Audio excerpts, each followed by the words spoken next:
bamwita DJ Toxic kuba twabanye mu gitondo barabizi neza ko iyi breaking nayikubwiyeho nubwo hatari hari amakuru ahamye neza asobanura ibyo narindi kukubwira kubera ko natwe twari turi gukekeranya ariko ndizera neza ko wamaze kugenda ubona amakuru menshi hirya no hino agaruka kuri uyu musore witwa DJ Toxic ndetse ibyo nakubwiye byose ndetse nuko twari turi gukekeranya wabonaga ko kabisa byaje kuba byo nk'uko umuvugizi wa polisi CSP Boniface Rutikanga yakomeje kugenda abisobanura avuga yuko uyu DJ Toxic yagonze umupolisi nyuma yuko atwaye yasinze nk'uko narindi kubikubwira mu gitondo nkubwira nti byanze bikunze nta kuntu wagonga umupolisi ari kukureba ndetse byonyine ari kuguha sinyari yuko ugomba guhagarara ndi kukubwira nti ashobora kuba yarafite umunaniro ukabije cyangwa se afite izindi gahunda ari kwihuta agiyemo kubera ko yari yanasinze n'iki aza kwisanga nyine yagonze uyu mupolisi mu buryo nawe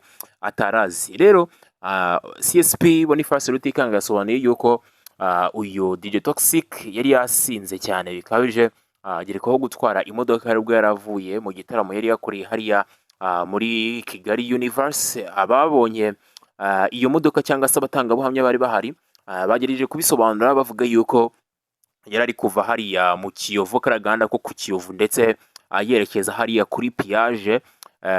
Ngira ngo abahazi neza barahazi yuva Karaganda ko ku Kiyovu manuka hariya kuri Piage uko haranamanuka cyane. Rero umupolisi wari uri mu muhanda yagerageje kumuhagarika, yari ari mu nshingano wenda reka nse nko mu kwereka dore n'uyu nguyu uyu niwe mupolisi urabona ko yari akiri mutoya yari umujyambere akirimo kugenda akora ndetse yari kuzakorera byinshi igihugu cyacu. None uyu DJ Toxic yabashije kuba amwivugana binyuze mu mpanuka yari yakoze.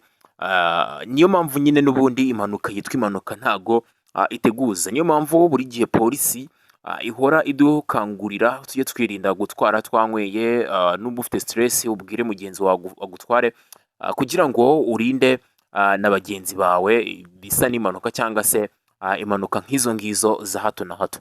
So uyu DJ Toxic rero amaze kuba ikirangire hano mu gihugu cy'u Rwanda binyuze mu kuvanga imiziki nk'uko nagerageje kubigusobanura mu gitondo ndetse yabaye urugero rwiza rw'abantu bashobora kwerekana ko kuvanga imiziki bishobora kugutunga kuko hano mu gihugu cy'u Rwanda ntago byari bihari. Rero navuga ko abangaba ari bo pioneer w'ibi bintu kubera ko yari umwe mu bantu bigishaga abashaka kwinjira muri uyu mwuga, ukabona ko yari umusore nyine navuga ngo wari ufite iterambere ariko kugeza kuri ubu ngubu kariyeri ye ishobora kuba igiye kurangira kubera ko icyaha ari kuregwa n'icyaha gikomeye cyane, icyaha cyo kugonga ndetse hakongeraho kwica bitewe n'uko polisi ni ibintu ihora idukangurira ndetse ni ibintu ihora itubwira buri munsi.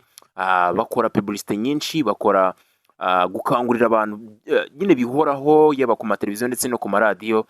Kandi uyu DJ Toxic ni umunyarwanda azi Ikinyarwanda ndetse bayumva n'ibyo bari kuvuga. Rero gukora ikintu nk'icyo ngicyo ni icyaha navuga ngo kiri mu rwego rwo hejuru.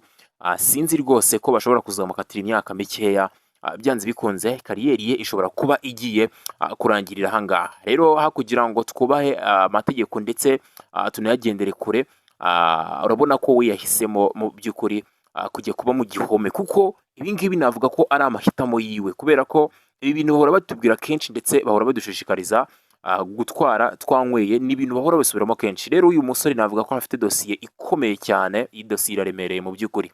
So byongeye yari yasinze, bivuze ko yagiye gukandagira nka feri buriya agahita akandagira umuriro ahubwo kugira ngo ihagarare ikarushaho kwirukanka cyane.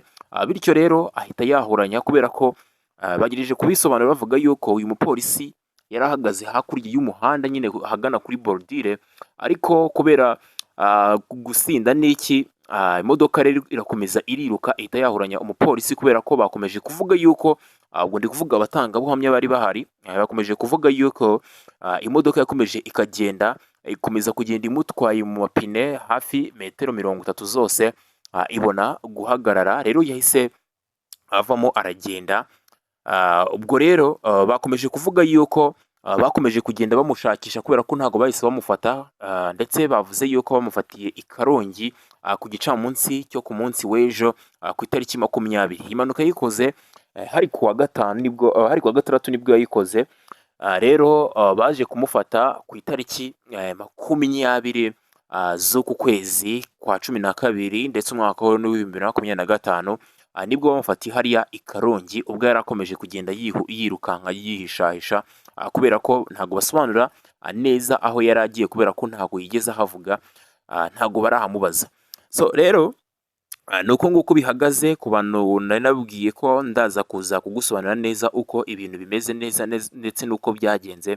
Ndizera ko ubashije kuba usobanukirwa kubera ko n'umuvugizi wa polisi y'u Rwanda yakomeje kugenda abikomoza hanabisobanura neza uko ibintu bimeze. Rero kuri ubu ngubu amakuru ahari ni uko DJ Toxic ubu ngubu ari mu nzego z'ubutabera, aho ategereje kuzakorerwa dosiye kugira ngo ajyanwe gufungwa kubera ko ubu ngubu afungiye hariya i Remera kuri sitasiyo ya polisi yaho, niho kuri ubu ngubu afungiye. Mukomeze mugire ibihe byiza. Yari Kigali The Toilet Talks Entertainment. Nawe utarakanda subscribe reka nkubwire ngo waracitswe, yikande kugira ngo ujye ubona breakings nyinshi cyane zihoraho, hatazajya hagira ikintu na kimwe kigucika. Murakoze cyane, mukomeze mugire ibihe byiza. Uyu mwaka muzawurye ntuzabarye.